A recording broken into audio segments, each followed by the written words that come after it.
A mente primordial é luminosa e clara por natureza, mas ela é obscurecida pelas imperfeições.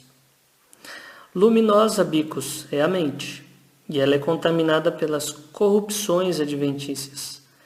Isso foi comparado com uma árvore no poema que segue. Uma árvore alta de 6.000 ramos, grandes camaleões, às centenas, chegam até ela todos os dias. Pequenos camaleões aos milhares, cada dia.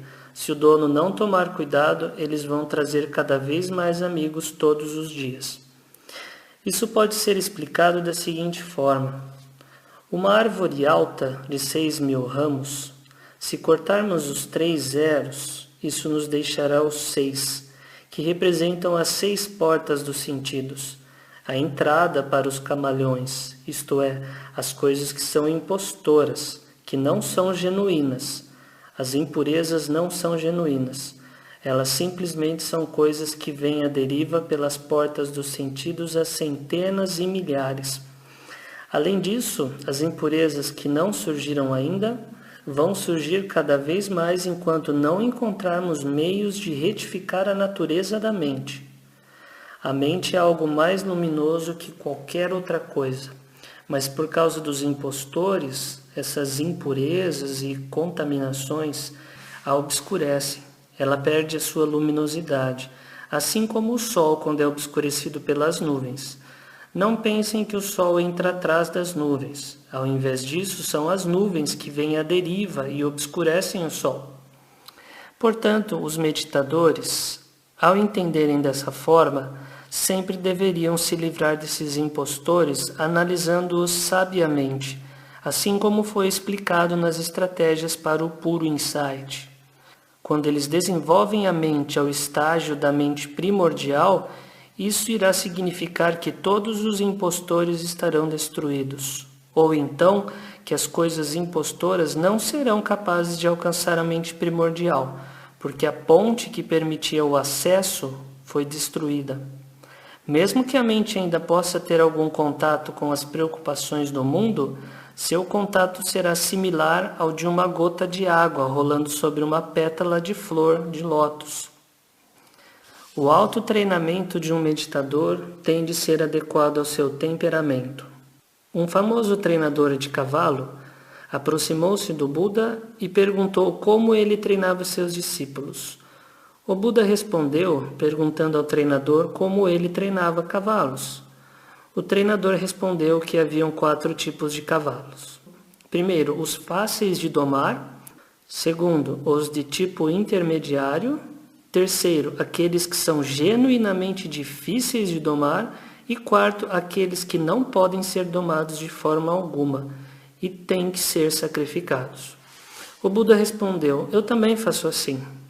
Existem os fáceis de domar, isso é, cujas mentes aquietam facilmente.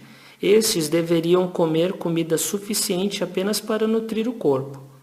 Segundo, os do tipo intermediário, isto é, cujas mentes têm alguma dificuldade para se aquietarem, não deveriam ser autorizados a comer muito, somente um pouco de comida. Terceiro, aqueles que são genuinamente difíceis de domar, isto é, aqueles que têm sérias dificuldades para aquietarem suas mentes, não deveriam comer nada. Mas eles têm de ser atano. Eles devem conhecer as suas próprias forças e exatamente o quanto eles são capazes de suportar. E quarto, aqueles que não podem ser domados e têm que ser sacrificados.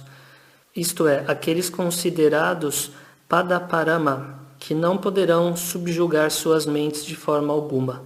O Buda retiraria a ponte. Em outras palavras, ele não iria instruí-los, o que é equivalente de sacrificá-los. Veja o Anguttara Nikaya, é do grupo dos 4, é o 111. O discurso de Mula Tika. Tika significa 3, Mula significa raiz. Junto, eles significam coisas que são raízes em trios. Cobiça, aversão e delusão são 3, consideradas as raízes daquilo que é prejudicial. O desejo vem em 3, desejo pela sensualidade, por ser existir, por não ser existir. As impurezas da mente são 3. Desejo sensual, desejo por ser existir e ignorância. Se uma pessoa é dominada por esses trios, então ele ou ela terá de continuar perambulando em trios, ou seja, os 3 reinos, da esfera sensual, da matéria sutil e dos reinos imateriais. Eles continuarão tal como são, porque esses trios são as raízes dos 3 reinos. O remédio também é um trio: virtude, concentração e sabedoria. Quando as pessoas praticam de acordo com a virtude, concentração e sabedoria, estabelecendo a cura, então elas não terão de continuar perambulando em trios. Os 3 reinos não mais existirão. Em outras palavras, elas irão alcançar a libertação desses 3 reinos. Somente um Deva Visuddhi é um ser verdadeiramente em paz. A mente da pessoa tem que estar inabalável com relação às impurezas e deve entender todos os fenômenos, tanto internos como externos, para estar calmo e em paz. Uma pessoa em paz dessa forma terá desenvolvido completamente o senso de vergonha e temor, qualidades mentais que são puras e imaculadas, uma mente firme e estável, uma integridade pessoal imbuída com as qualidades de um Deva, assim como diz o verso a seguir.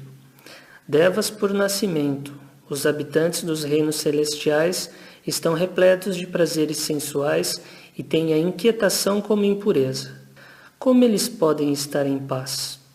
Esse verso, então, com certeza deve se referir aos Devas Visuddhi, Devas purificados, isto é, aos Arahants. Tais seres estão genuinamente em paz e se qualificam como tendo completamente desenvolvido o senso de vergonha e temor, junto com as qualidades brancas, isto é, a verdadeira pureza. A não atividade é o ponto final do mundo, além de toda concepção e conceitualização. As 4 nobres verdades, sofrimento, sua causa, a sua cessação e o caminho para a sua cessação, são tarefas, sendo que cada verdade tem a sua. O sofrimento deve ser compreendido, a causa abandonada, a cessação realizada e o caminho desenvolvido. Todas essas coisas devem ser feitas. Se elas têm de ser feitas, elas são tarefas. Então, nós podemos concluir que todas as 4 nobres verdades são tarefas. Isso está de acordo com o primeiro verso citado acima, que fala sobre as 4 nobres verdades como sendo o chão, os degraus da escada ou os passos que devem ser dados antes da tarefa estar terminada. O que se segue é, portanto, denominado não atividade. É como escrever os numerais 1, 2, 3, 4, 5, 6, 7, 8, 9 e 0. E então apagar de 1 a 9, deixando apenas o 0 e não escrevendo nada mais. O que restou é lido como 0, mas isso não tem nenhum valor. Você não pode usá-lo para somar, subtrair, multiplicar ou dividir quaisquer outros números. Mas ao mesmo tempo você não pode dizer que ele não existe, porque ele está lá, 0. Isso se compara à sabedoria que compreende tudo ao redor, porque ela destrói a atividade da concepção. Em outras palavras, a sabedoria apaga completamente a suposição e não mais se envolve com isso ou se apega a quaisquer outras concepções. Com as palavras apagando ou destruindo a atividade da suposição, surge a pergunta: quando todas as concepções são inteiramente destruídas, como ficaremos? A resposta é que nós vamos ficar num estado que não é suposto, que não é concebido, lá mesmo, na não atividade. Essa explicação está de acordo com os aspectos da realidade que são vistos claramente somente por aqueles que praticam. As pessoas que não atingiram esse grau, esse estágio, as pessoas que não praticam, não entendem, discordam. Somente ao ouvirem e então assim praticarem até ver e conhecer por si mesmos é que elas serão capazes de entender. O significado do próximo verso é: aqueles que não têm mais impurezas extinguem os 3 reinos e são deslumbrantes. Em outras palavras, eles praticaram com persistência e fizeram uma investigação. Assim, em outras palavras, eles trabalharam e desenvolveram isso repetidamente até o ponto em que a mente tenha energia suficiente para analisar e destruir todas as concepções, assim como atingir a não atividade. Assim eles podem realizar a libertação dos 3 reinos. Ao extinguir os 3 reinos, os arahants não voam pelos reinos da esfera sensual, matéria sutil e imaterial. Eles ficam exatamente onde estão. O mesmo é válido para o Buda. Quando ele extinguiu os 3 reinos, ele estava sentado num local, sob a figueira dos pagodes. Ele não voou pelos 3 reinos. Ele os extinguiu na mente, porque é exatamente na mente onde os 3 reinos existem. Aqueles que almejam extinguir os 3 reinos devem extingui-los no seu próprio coração. Somente então eles destruirão a atividade, o ato de supor da mente e coração, deixando apenas a não atividade. Esse é o coração primordial, o Dhamma primordial, para o qual não há morte. As 9 moradas dos seres vivos. Os reinos dos seres celestiais, o reino humano e os reinos de privação são classificados como reinos da esfera sensual, a morada dos seres vivos que se entregam à sensualidade. Tomados juntos, eles contam como apenas um. O reino da matéria sutil, a morada dos seres que alcançaram Rupa Jhana, são 4. Os reinos imateriais, seriam as moradas dos seres que atingiram a Rupa Jhana, também são 4. Assim, ao todo, são 9 moradas. Aqueles, os arahants, que são sábios com relação às 9 moradas, as abandonaram e não têm de viver em nenhuma delas. Isso aparece na última das perguntas ao noviço. O que é o 10? E é respondida: o arahant, imbuído de 10 qualidades, alcança a libertação das 9 moradas.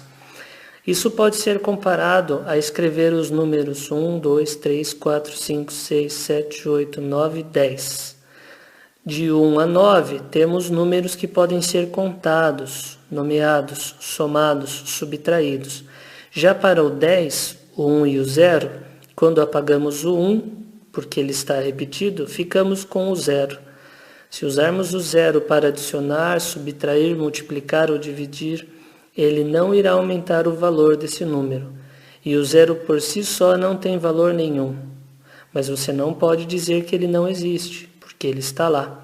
O mesmo é válido para a mente original. Ela tem uma natureza cujos atributos são como os do 0. Quando o 0 está acompanhado de qualquer outro número, ele aumenta o valor daquele número. Por exemplo, 1 acompanhado do 0 se torna 10. Com o coração é da mesma forma. Quando acompanhada de alguma coisa, ela instantaneamente prolifera em coisas mais elaboradas e fantasiosas. Mas quando treinada até que ela seja sábia e perspicaz com relação a todos os fenômenos conhecíveis, ela retorna ao seu estado como 0, vazio, aberto e puro, além de toda contagem e rotulação. Ela não fica nos 9 lugares que são as moradas dos seres vivos. Em vez disso, ela fica num lugar vazio de concepções e conceitualizações. Sua natureza é inerente de 0 ou não atividade, assim como mencionado no capítulo 14. O significado do primeiro discurso, do discurso do meio e do discurso final. Os discursos dados pelo Buda em 3 pontos da sua carreira têm importância tão grande que os budistas deveriam lhes dar especial atenção. Primeiro, no começo da sua carreira, o Buda proferiu um discurso aos 5 contemplativos na floresta do Parque dos Gamos, em Sipatana. Esse foi o seu primeiro discurso, chamado Colocando a Roda do Dhamma em Movimento. Ele começou falando dos 2 extremos aos quais alguém que abandonou a vida em família e seguiu a vida santa não deve se entregar. Bhikkhus, a esses dois extremos aos quais aquele que abandonou a vida em família e seguiu a vida santa não deve se entregar: a busca da felicidade nos prazeres sensuais e a busca da mortificação. Para explicar, se entregar aos prazeres sensuais do lado da paixão e se entregar à automortificação do lado da aversão. Ambos os lados causam sofrimento e estresse. Quando praticamos autopurificação e ainda caímos em um desses dois extremos, não podemos dizer que entramos no caminho do meio. Porque quando nós estamos fazendo um esforço contínuo para praticar e a mente se torna profundamente calma e relaxada, isso nos agrada. Agradar é se entregar ao prazer. Desagradar é se entregar à automortificação. Agradar é cobiça, desagradar é aversão. Não ser sábio em relação à cobiça e à aversão é delusão. Qualquer um que se esforce para desenvolver persistência na concentração, começa caindo nesses dois extremos. Se caímos nesses extremos, somos considerados errados, mas é normal que estejamos errados antes de podermos estar certos. Até o Buda, antes do seu despertar, estava completamente errado da mesma forma. Mesmo seus dois principais discípulos estavam errados e sustentavam doutrinas danosas no começo. Todos os outros discípulos começaram errados também.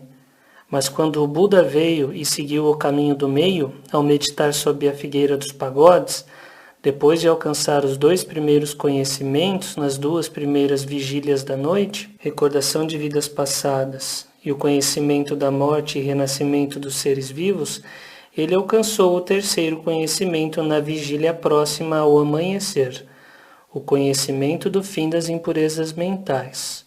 Pois esse foi o momento em que ele descobriu o genuíno caminho do meio, libertando sua mente do erro desses dois extremos.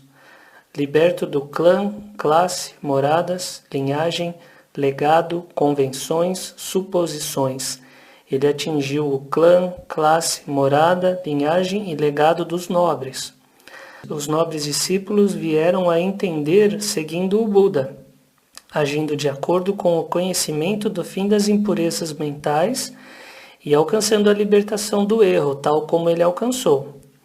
Da mesma forma, para nós meditadores, no começo é normal que estejamos errados. Enquanto nós nos agradarmos e desagradarmos no desenvolvimento do mérito e da sabedoria, nós estamos sob influência dos fenômenos do mundo, Lokadama. E quando estamos sob a influência dos fenômenos do mundo, somos abalados pelo prazer e pelo desprazer. Isso é denominado ser sacudido para trás e para frente. Onde surgem os fenômenos do mundo? Em nós mesmos. Os fenômenos do mundo têm 8 fatores, e o caminho que os cura também.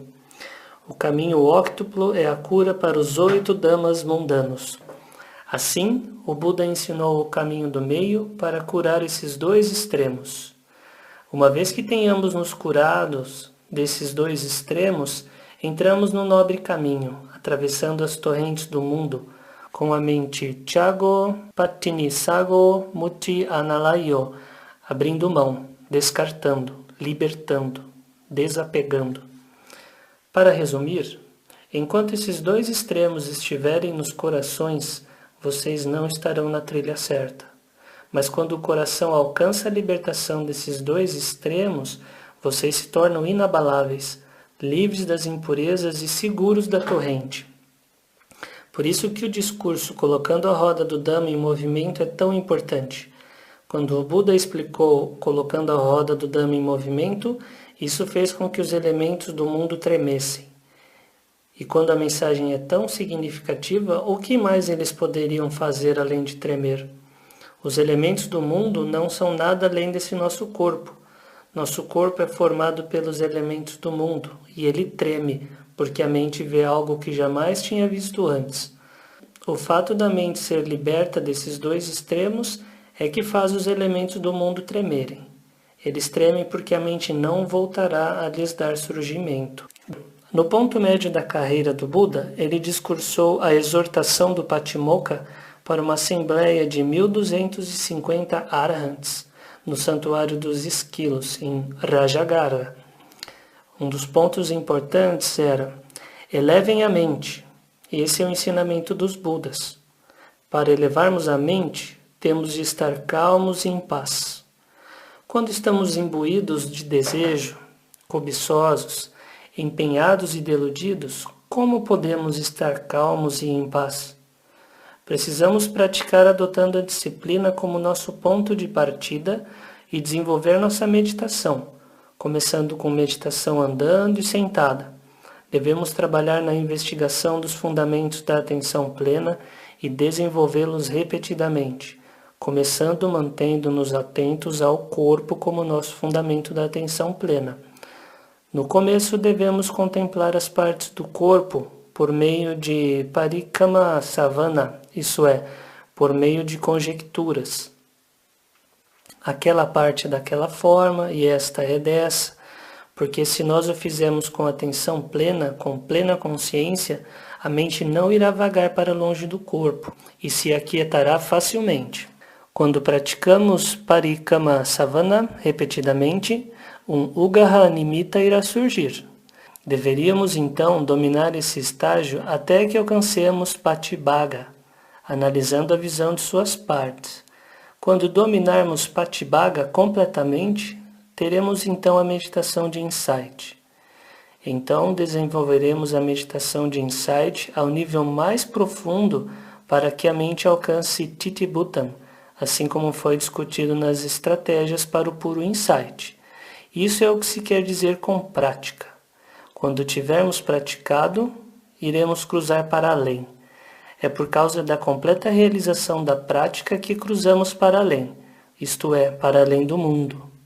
Isso é o que se quer dizer com damas transcendentes. Nós alcançaremos a libertação dos grilhões.